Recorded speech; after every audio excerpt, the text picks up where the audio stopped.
This is the Last Transmission podcast. What if the shadows that whisper in the night aren't just figments of imagination, but the ancient spirits of a forgotten race? Long before the flood, giants walked the earth, hybrids of heaven and humanity. Now, their disembodied spirits roam, seeking bodies to inhabit. And their masters, the fallen ones, still rule the air, weaving their influence through technology, power, and possession. Today, we pull back the veil on the difference between demons and fallen angels and how their ancient war is shaping the final days.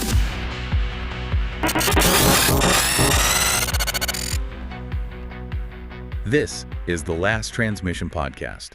I'm your guide into the fascinating depths of knowledge, and joining me to unpack it all is our insightful expert. Today, we're embarking on a deep dive that, well, it spans millennia. We're connecting ancient biblical accounts with the real cutting edge of modern technology. It's a fascinating connection, definitely. Yeah, we're exploring the theological distinction between fallen angels and demons, and crucially, their relentless quest for embodiment in our world. That includes looking at potential new forms, like AI and transhumanism. Right. It's a very current implication of these ancient ideas. Exactly. Prepare for insights that might just shift your perspective on, ancient beliefs and how they might echo today. Okay, so let's unpack a common misconception right away. Yeah. Lots of people, they use fallen angels and demons pretty much interchangeably, don't they? They absolutely do. It's very common. But our deep dive reveals this distinct theological perspective that, frankly, you might find truly surprising. This view often identifies fallen angels as very specific entities, sometimes called watchers. Yes, the watchers. And then it defines demons as something else entirely. Yeah. The disembodied spirits of the Nephilim. That's the crucial distinction right there. And it really reframes the whole picture of spiritual opposition, if you look at it that way.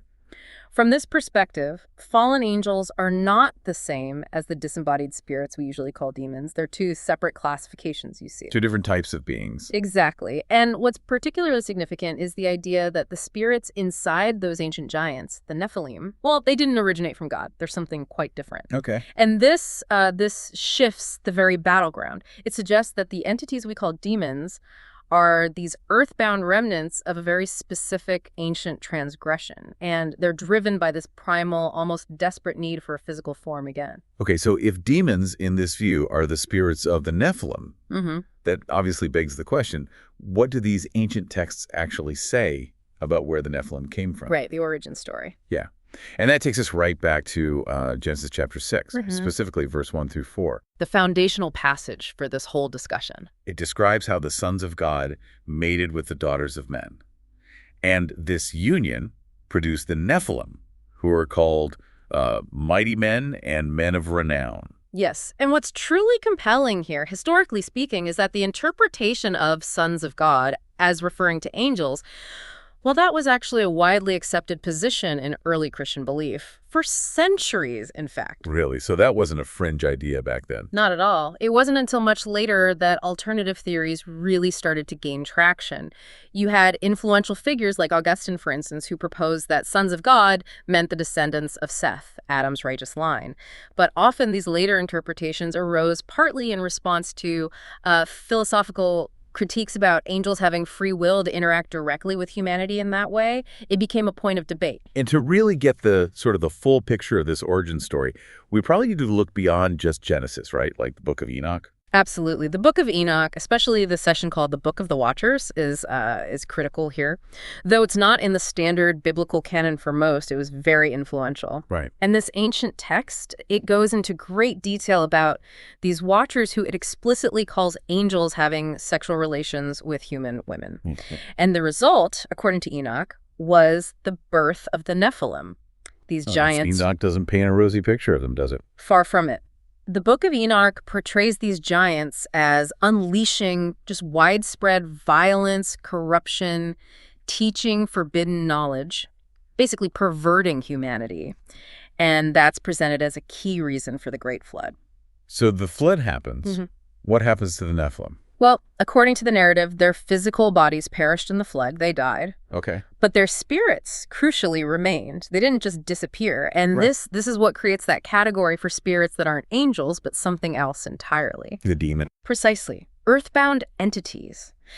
Some sources even describe them almost like the Walking Dead. Their physical bodies are gone, leaving their spirits sort of trapped here without a place to go. Wow. So they are, in essence, these entities constantly seeking a physical presence, a body, once again. Okay, that leads directly to the next big question. Why? What's the core motivation? Why are demons, according to these sources, so driven to inhabit physical bodies? That's a fundamental question, and the answer seems rooted in that very desire you just mentioned. To regain a physical presence in our world, to interact, to influence. Like a vehicle, basically. Exactly. This need for embodiment, it seems incredibly strong. So strong that the narrative suggests this idea of repossession. The repossession, yeah. The idea is if these disembodied spirits are cast out of a person, but the house, meaning the body, or perhaps the person's life, isn't then filled by the Spirit of God. Okay. It's described as being left swept clean but empty. And that emptiness makes it vulnerable to the same spirit returning, maybe even bringing others with it. So it's not enough just to get them out. The space needs to be filled with something positive, something divine. That's the implication, yes. Otherwise, the door is potentially left open. This whole drive for embodiment, it's not just theoretical, is it? We see it quite vividly in some biblical accounts. Oh, absolutely. The desire is illustrated very clearly. Like the famous story, the Gerasene demoniac, that's in Matthew chapter 8, verse 28 through 32, I believe. That's the one. A very powerful account. Right. So Jesus casts the demons out of these men, and what do they ask for? They don't ask to just cease existing. No, their request is specific. Send us into the herd of swine. They want to go somewhere, into something physical. Even pigs. Even pigs, and they possess the animals, which then rush down the bank into the lake and drown. It's a bizarre and, frankly, terrifying image. It is, but it powerfully highlights their profound, urgent need for a physical host. Any physical host, it seems, is preferable to being disembodied. Okay, so if these spirits are constantly looking for a way in, like a vulnerability, what kinds of things are believed to lower a person's natural resistance, to make them more susceptible to this kind of spiritual influence or even possession? That's a critical area, and the sources point to several pathways, both ancient and, perhaps surprisingly, quite modern. Okay. One major category involves practices that induce altered states of consciousness. Think about certain relaxation techniques. Like meditation? Yes, particularly some forms linked to Eastern religions. Yoga comes up, for instance. Some sources point out yoga's historical roots in Hindu worship, with specific poses potentially representing homage to certain deities. The insight offered isn't necessarily that exercise is bad, but that for some theological viewpoints, practices designed to intentionally alter consciousness or perhaps invite non-divine spiritual energies could inadvertently lower one's spiritual defenses. So the intent and the spiritual context matter. Precisely. Similarly, meditation techniques that focus specifically on emptying the mind are sometimes contrasted with, say, Christian meditation, which typically involves filling the mind by engaging with scripture or prayer. A different approach. Okay. Another practice mentioned in some circles is astral travel or astral projection. The idea of the spirit voluntarily leaving the body, supposedly connected by a silver cord. It's not just spiritual practices, though. What about substances? Substances definitely play a role in these discussions. Abuse of alcohol, for example. It's linked to states of delirium, hallucinations, people reporting seeing things, the proverbial pink elephants, or sometimes things they interpret as demonic. Right. And then there are mind-altering drugs. Now, obviously, the Bible doesn't mention modern pharmaceuticals or illegal street drugs by name. Of course not. But the Greek word pharmakia is significant here. It's where we get our word pharmacy. In texts like Galatians chapter 5, verse 19 and 20, pharmakia is listed among the works of the flesh, and it's translated often as sorcery or witchcraft. It had connotations of using drugs or potions, often in magical or occult rituals. Wow. So there's an ancient link between substances and sorcery. Yes. The profound insight there is how this ancient understanding connects mind-altering substances with potentially opening oneself to spiritual influence.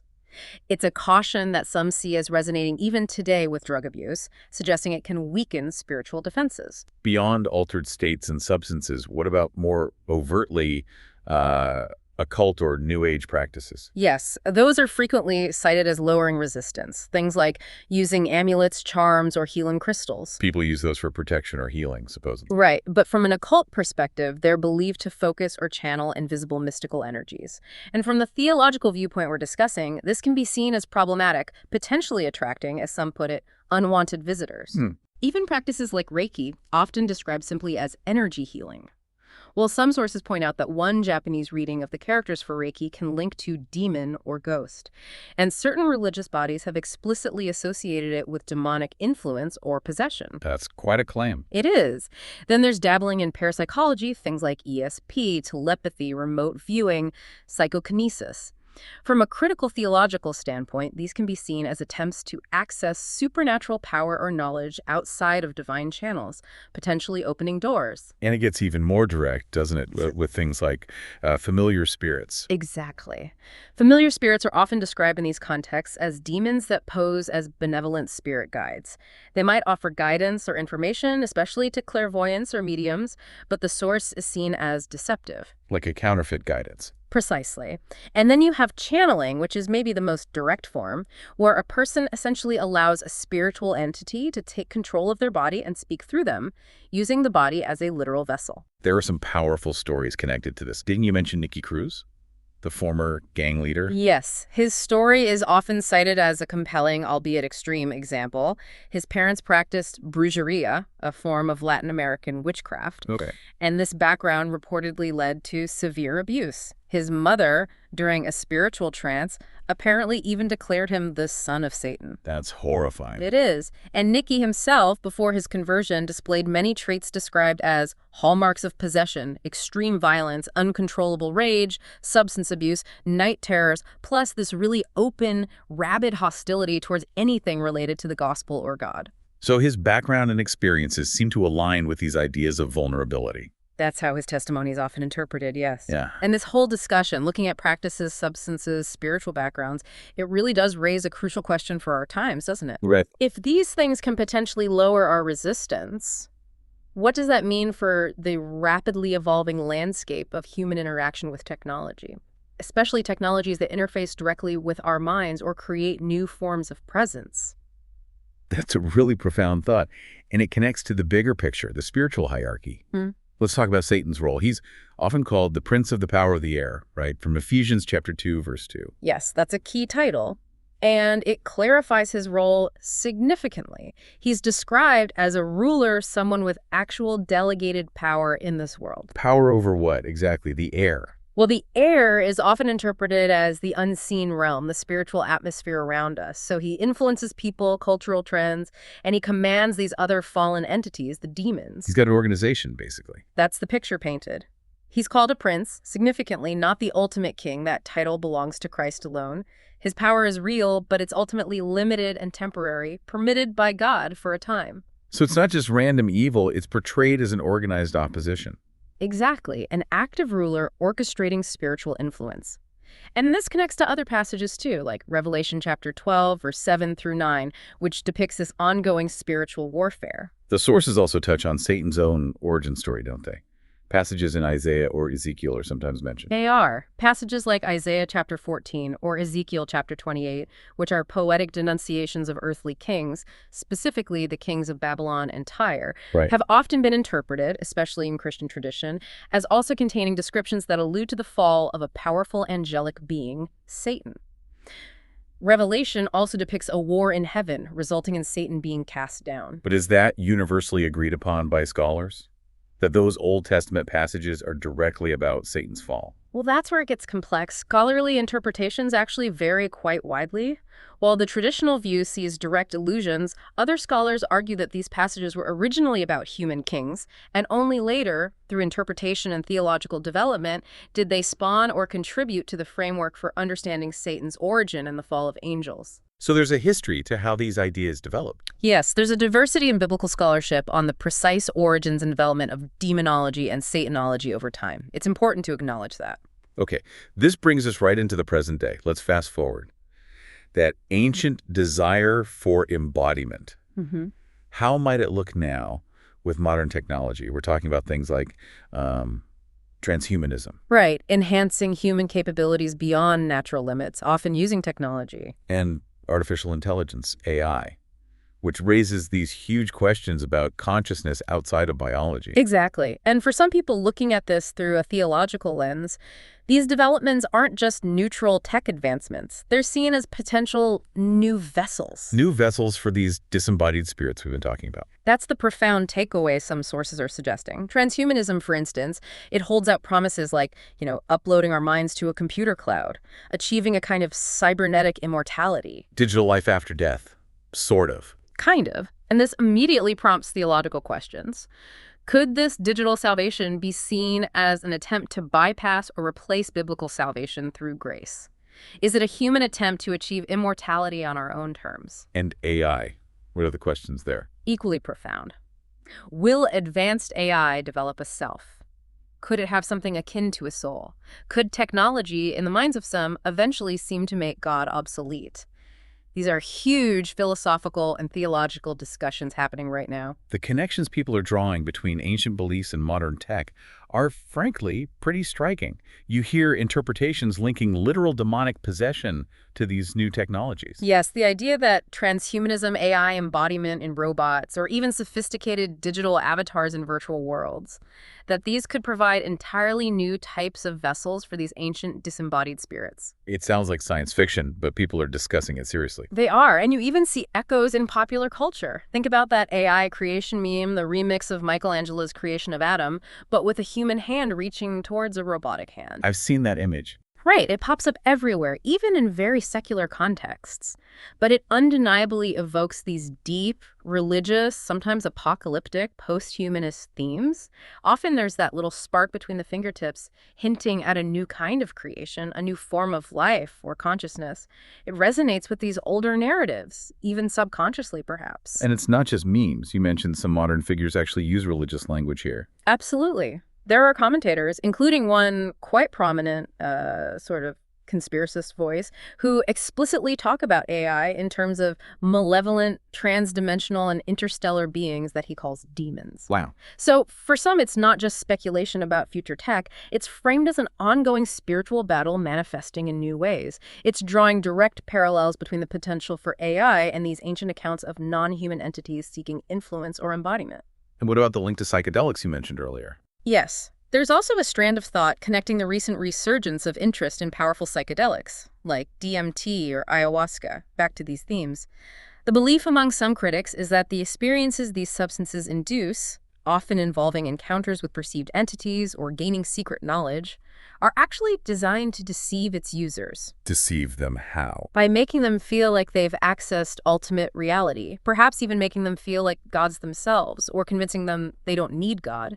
This mirrors, in their view, the ancient Gnostic idea of forbidden mystical secrets, the kind of knowledge the Watchers were accused of teaching humanity in the Book of Enoch. So the thread is that anything offering transcendence or secret knowledge outside of a traditional divine framework might be suspect. That's the consistent underlying concern expressed in these sources, yes, that these could be alternative, potentially deceptive pathways for interaction with these ancient spiritual entities. So let's try to wrap this up. We've journeyed from ancient texts talking about demons as the spirits of the Nephilim. Right, that core distinction. Through the reasons they seek bodies, the ways people might become vulnerable. The pathways to possession, yeah. And landed right here at the cutting edge of AI and transhumanism. And if you connect all those dots, the bigger picture is pretty challenging, isn't it? It suggests that this spiritual realm, these entities, they aren't just some relic of the past confined to old books. It suggests something active, something still seeking to interact with our world. Yeah. And maybe even using the very technologies we're creating as new avenues. Yeah.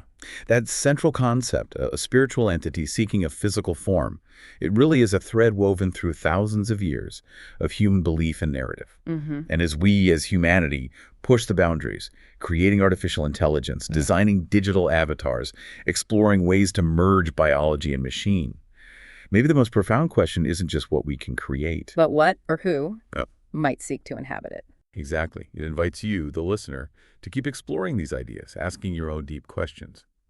Could the very advancements we design to enhance human existence, could they inadvertently open new kinds of gateways, new doors for forces that have long been confined, perhaps, to the spiritual unseen?